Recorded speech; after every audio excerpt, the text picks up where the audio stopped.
días, bienvenidos a Encuentros y feliz Pascua a todos. Estamos de fiesta, la iglesia está de fiesta, tenemos por delante 50 días de celebración por la Pascua. Una Pascua en la que estamos llamados a ser sembradores de paz, así nos lo ha pedido el Papa León, que convocaba el pasado domingo a toda la iglesia a rezar por la paz, precisamente hoy, sábado día 11. Porque esta alegría de la resurrección que todos hemos vivido durante estos días pues viene marcada también por la situación en Oriente Medio, pero también por esa esperanza de esa pequeña tregua anunciada que ojalá se prolongue.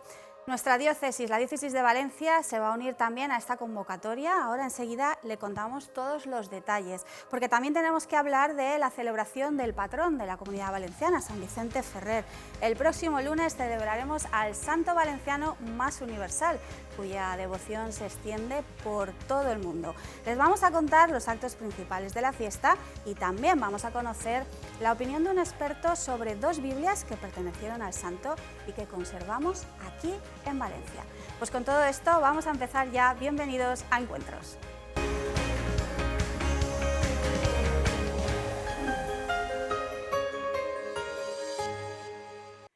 Nuestra diócesis, la diócesis de Valencia, se une a la convocatoria del Papa a rezar por la paz con los jóvenes ante el Santo Cáliz.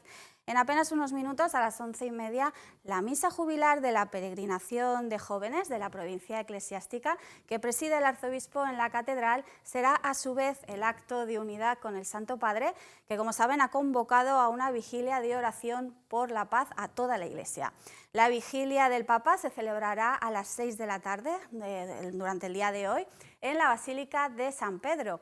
Pero desde Valencia, nuestro arzobispo nos invita, como decíamos, a unirnos con esta celebración en la capilla del Santo Cáliz, con la que concluye también la peregrinación de jóvenes a la catedral con motivo del año jubilar.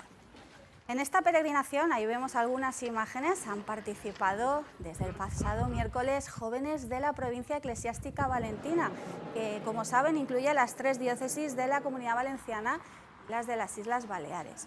Una ruta, y lo vemos, que comenzó en Sagunto, continuó por Massamagrell y ayer viernes llegaron hasta Valencia. Participaron también en una Eucaristía en la Basílica de la Virgen y hoy sábado pues concluye esta peregrinación con la misa en la catedral. Concluye de esta forma la que ha sido la primera gran peregrinación juvenil con motivo del año jubilar del Santo Cáliz.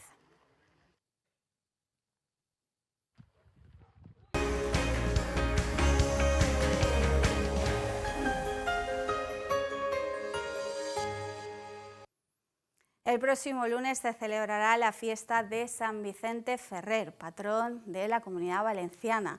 En la ciudad de Valencia y en numerosas localidades de nuestra diócesis y de toda la comunidad es una de las fiestas más importantes y por eso se organizan diferentes actos, tanto religiosos como festivos y culturales. Vamos a empezar comentando los actos programados aquí en la ciudad de Valencia. La catedral acogerá a las 10 de la mañana la misa pontifical presidida por el arzobispo, en la que, como saben, es tradición que predique un religioso dominico en lengua valenciana, porque San Vicente pertenecía precisamente a la orden de los predicadores de los dominicos. Este año el sermón correrá a cargo del padre José Manuel Alcácer. Ahí vemos imágenes de la celebración del año pasado. Esa misma mañana se realizará la procesión cívica con ofrenda de flores a San Vicente. Tendrá lugar por su recorrido habitual. Partirá del ayuntamiento y llegará a la casa natal del santo en la calle del Mar, como vemos que así sucedía el año pasado. Ya por la tarde, a las 7, tendrá lugar la solemne procesión general, también con el itinerario habitual, realizando estaciones en los lugares vicentinos vinculados al Santo Dominico que tenemos en la ciudad, como su casa natal, la iglesia de Santo Domingo y la parroquia de San Esteban, donde ya saben que está su pila bautismal. Y además de estos actos solemnes, pues este fin de semana vamos a volver a encontrarnos en los barrios de Valencia los tradicionales altares, donde tienen lugar las representaciones de los conocidos como milagres de San Vicent, que están interpretados por los más pequeños de cada casa. Son representaciones que van a tener lugar durante todo este fin de semana e incluso en algunos casos durante el próximo fin de semana. Estos mismos altares son los que esta semana han participado en el concurso que cada año organiza Junta Central Vicentina y los Rat-Penat. 13 altares en total tenemos, tanto en Valencia como en los pueblos de la provincia. Una devoción que se extiende porque son muchas las parroquias que tienen a San Vicente Ferrer como titular y también muchas localidades lo veneran como patrón en nuestra diócesis. Ese es el caso de Teulada, que el lunes vivirá el día grande de sus fiestas patronales con la celebración de la misa y la procesión, entre otros muchos actos. Y otro ejemplo, que son muchos, pero también tenemos el de Liria, que lo tiene como copatrón y que celebra, entre otros actos solemnes, la tradicional rogativa en la ermita de San Vicente de Liria.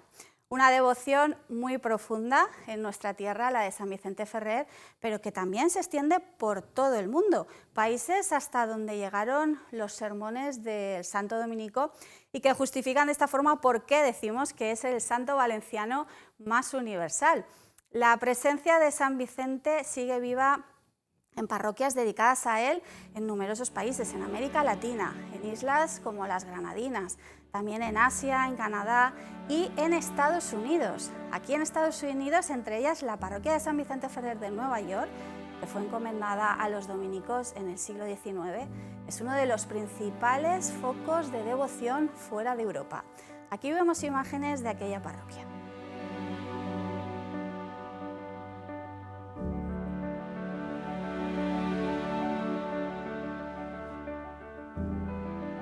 Pues como vemos, un gran legado el que nos dejó San Vicente Ferrer, que lo vemos tanto en la devoción extendida por todos los rincones del mundo, pero también un legado que lo vemos a través de los documentos, de los manuscritos y de todos esos textos vinculados al santo y a sus conocidos sermones.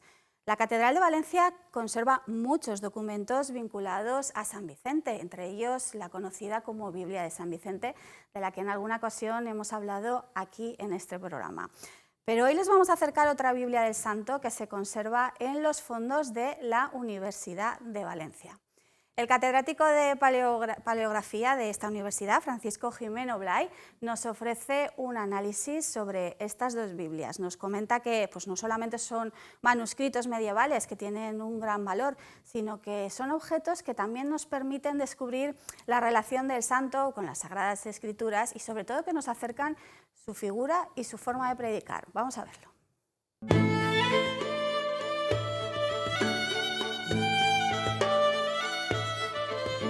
Conservamos dos Biblias en la ciudad de Valencia que pertenecieron a San Vicente Ferrer, una a la catedral, que es una Biblia cuya característica principal es que se trata de una Biblia portátil, es decir, es un libro que se puede trasladar, que lo puede trasladar una persona y que lo puede consultar en cualquier lugar. Hemos de pensar que el propietario es un predicador, que va caminando diariamente, va de una ciudad a otra, de un lugar a otro y necesita la consulta de las Sagradas Escrituras. Es un manuscrito, por lo tanto, portátil, transportable, que contiene, alrededor de unos 500 folios, contiene el texto íntegro de la Biblia, más dos epístolas al comienzo de San Jerónimo, en las cuales San Jerónimo explica los problemas que ha tenido en la traducción del texto bíblico y concretamente del Pentateuco al latín, y en la parte final las interpretaciones Nominum Hebraicorum, es decir, una especie de vocabulario de voces hebreas que aparecen en la Biblia y su correspondiente latino. El manuscrito, con toda seguridad, se copió en la segunda mitad del siglo XIII en París, igual que esta Biblia que conserva la catedral. Se produjeron otras muchas que circularon por Europa gracias a la actividad de predicación itinerante de dominicos y de otros religiosos.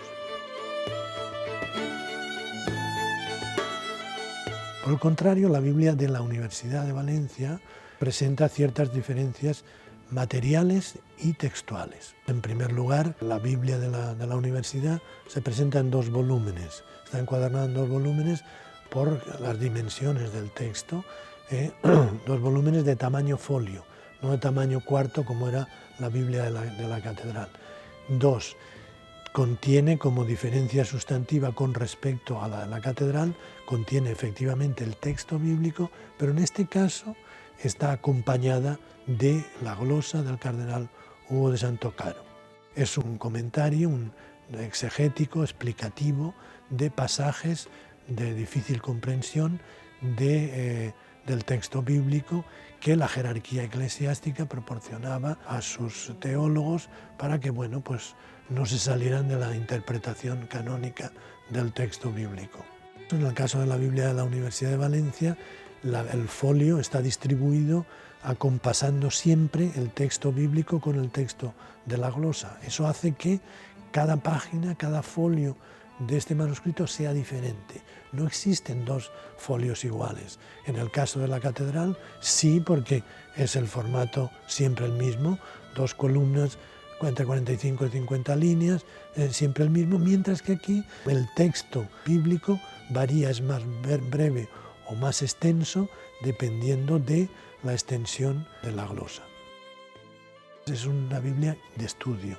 Necesita ser leída en un lugar donde haya una mesa, donde haya unas condiciones mínimas, mientras que en el caso de la Biblia de la Catedral, pues en cualquier lugar se puede leer. Los 2 volúmenes de la Biblia de la Universitat tienen una nota de propiedad escrita a principios del siglo XV, podría ser vivo San Vicente Ferrer, por lo tanto con anterioridad a 1419 o inmediatamente después de la muerte de San Vicente Ferrer, el 5 de abril de 1419, y es una nota de propiedad que alude primero al contenido textual, dice que es la Biblia glosada y apostilada por el cardenal Hugo de Santocaro.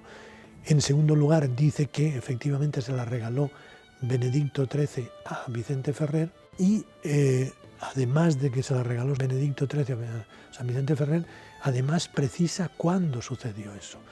Y dice que mientras fue su confesor, es decir, Vicente Ferrer fue confesor de Benedicto XIII desde el momento inmediatamente posterior a su elección y consagración como papa hasta el momento en el cual San Vicente Ferrer tuvo la famosa visión de Aviñón, cuando decide definitivamente abandonar la ciudad papal y dedicarse a predicar, cosa que sucede a partir de 1399.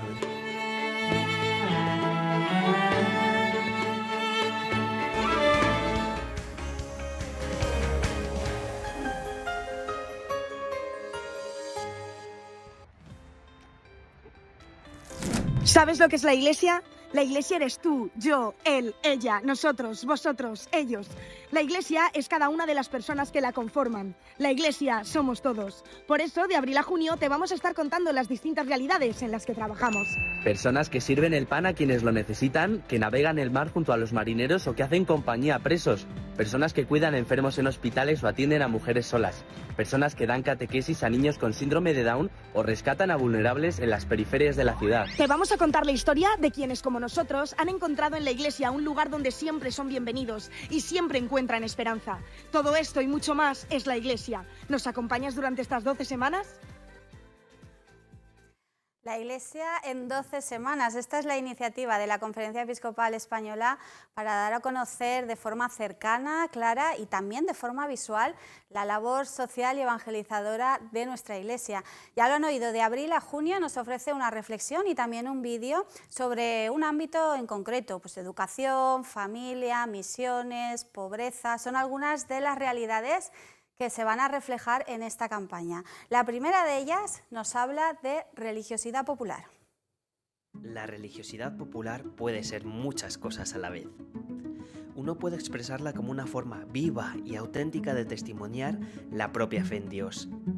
Pero también puede reconocerse como un sentimiento colectivo que nace del corazón de un pueblo creyente, que manifiesta su propia fe de manera sencilla y cercana, arraigada en sus propias costumbres y presente en la cultura que comparte y la historia que les une. En la religiosidad popular encontramos todo tipo de actos y celebraciones que hablan de nosotros mismos, de cómo somos y de cómo nos sentimos. Procesiones, romerías, peregrinaciones, las fiestas patronales pueblan nuestras calles y recorren nuestros caminos. Repartidas por cada rincón de nuestra geografía, numerosas cofradías, hermandades y tradiciones mantienen a día de hoy la memoria viva del fervor de una fe que pasa de generación en generación para perdurar en el tiempo como pueblo cristiano.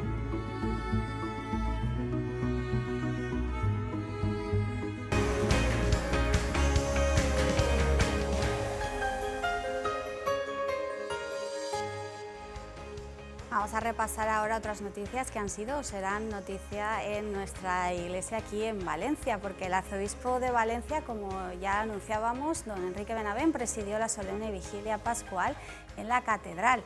La celebración comenzó con la bendición del nuevo fuego en la Puerta de los Hierros del templo de la catedral. Luego tuvo lugar el posterior lucernario en el interior. A continuación tuvo lugar la liturgia de la palabra, la renovación de las promesas bautismales y la Eucaristía. Y vamos con otro asunto. Les recordamos que el próximo fin de semana tendrá lugar ya el Festival de la Canción Vocacional de nuestra diócesis. Será como cada año en el Seminario Mayor La Inmaculada en Moncada. Una jornada en familia para vivir la fe a través de la música, en la que grupos de niños y jóvenes interpretarán sus canciones originales en torno al lema elegido para este año, que es Tomad y dad vuestra vida. Y vamos con alguna propuesta musical. La primera, esta tarde, el Palau de la Música de Valencia acogerá el concierto benéfico Viva la Zarzuela, organizado por la Corte de Honor de Nuestra Señora de los Desamparados a beneficio de Maides. Las entradas pueden adquirirse en las taquillas y en la web del Palau de la Música y también en las oficinas de la Fundación Maides. Además, se ha habilitado la fila cero para todas las personas que quieran colaborar.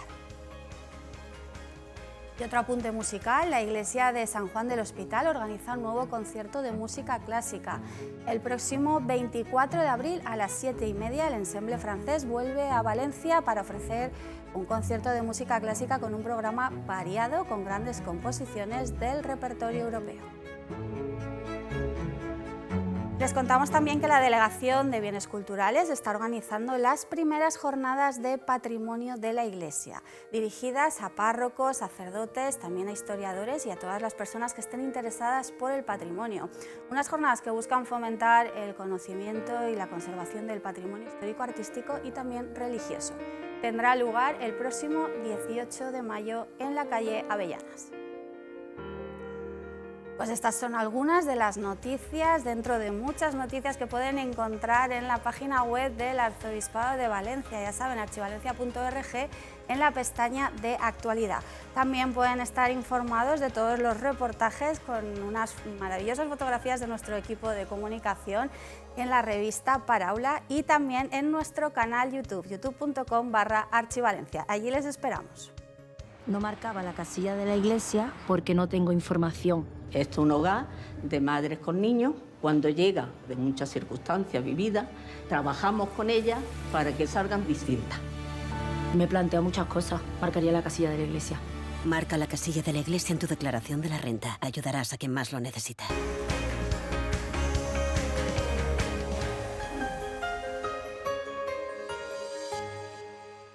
Nos vamos a ir ahora hasta Oliva, concretamente a la parroquia de San Roque, porque la parroquia tiene entre manos un proyecto de gran envergadura. El artista valenciano Miquel Vicens, natural de esta localidad, trabaja desde hace meses en un retablo de gran tamaño sobre el juicio final.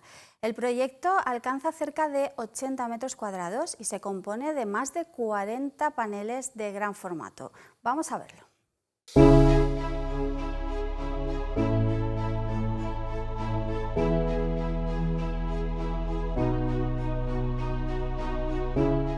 Es una idea basada en el cura párroco titular, don Javier Catalá.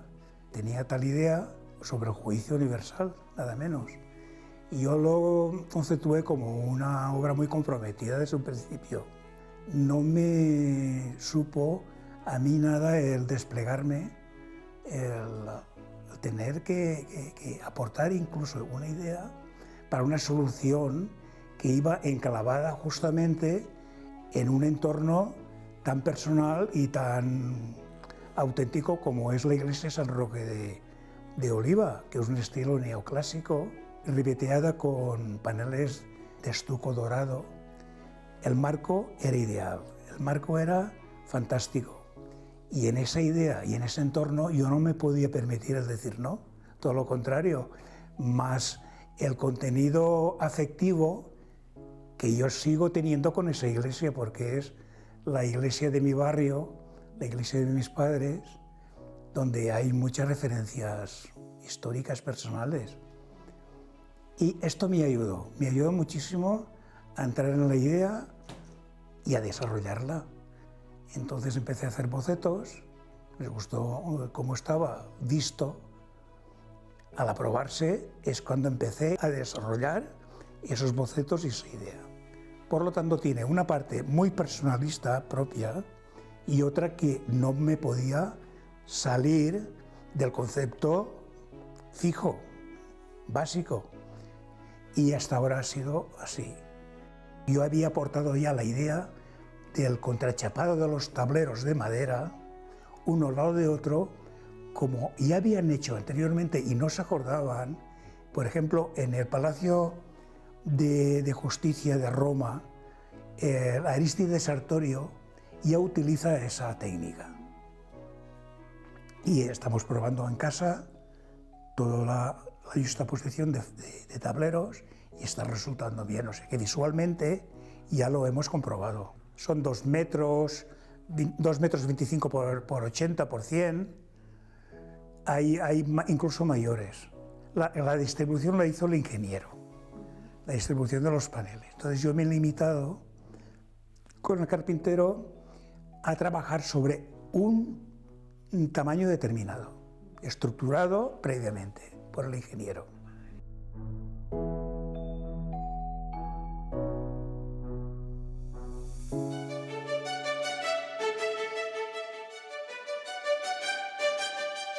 El boceto inicial era una grisalla, era lápiz sobre tablero y con un poco de color a base de gesso blanco. Y ese fue la carta de presentación. Luego, para desarrollar el tema, inicié las formas con una grisalla más. Lo que pasaba que luego para el tono de color le daba una túnica, le daba un pliegue, le daba a un sentido de atmosférico otro tono que convenía más. Y así hasta llegar al final, porque nunca está terminada. Es la técnica, digamos, lo que más se acerca, entre comillas, la técnica leonardesca.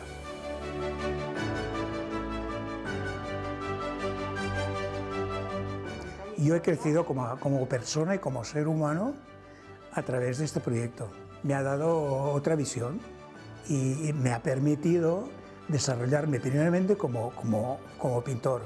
Me ha desarrollado como un trabajador más y he crecido como persona, como mirar la parte espiritual del ser humano, la parte espiritual del contenido bíblico.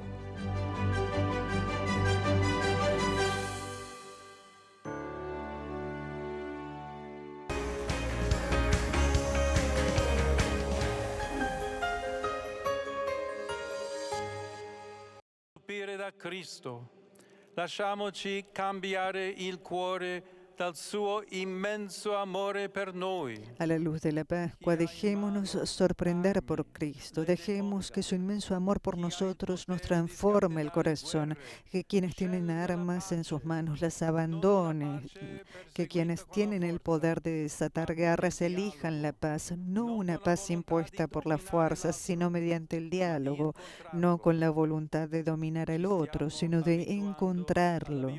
Nos estamos acostumbrando a la violencia, nos resignamos a ella y nos volvemos indiferentes. Indiferentes ante la muerte de miles de personas, indiferentes ante las secuelas de odio y división que siembran los conflictos, indiferentes ante las consecuencias económicas y sociales que estos desencadenan y que, sin embargo, todos percibimos. La paz que Jesús nos entrega no es aquella que se limita a silenciar las armas, sino la que toca y transforma el corazón de cada uno de nosotros. Convirtámonos a esa paz de Cristo. Hagamos oír el grito de paz que brota del corazón.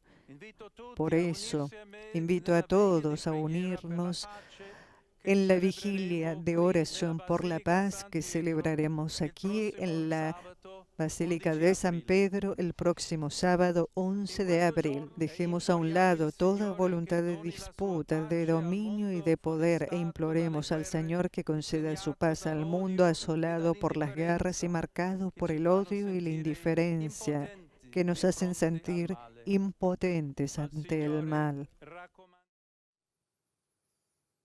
Ahí lo escuchábamos la mañana de Pascua durante la bendición Urbi et Orbi. El Papa León XIV convocaba a toda la Iglesia a rezar por la paz durante el día de hoy, sábado 11 de abril. Se confirmaba más tarde desde la Santa Sede que el Santo Padre presidirá hoy esa vigilia de oración, como hemos escuchado, en la Basílica de San Pedro, a la que estamos todos invitados a unirnos y a participar. Una llamada que todavía cobra más fuerza ante el reciente anuncio de 2 semanas de tregua en Oriente Medio.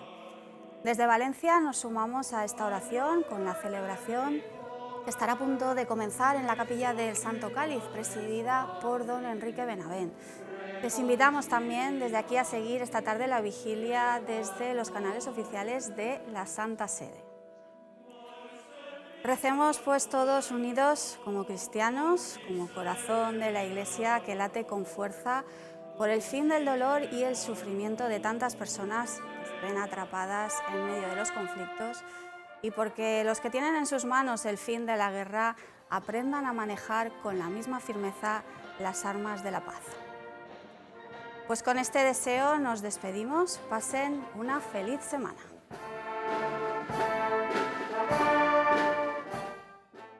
Benedictio Dei Omnipotentis.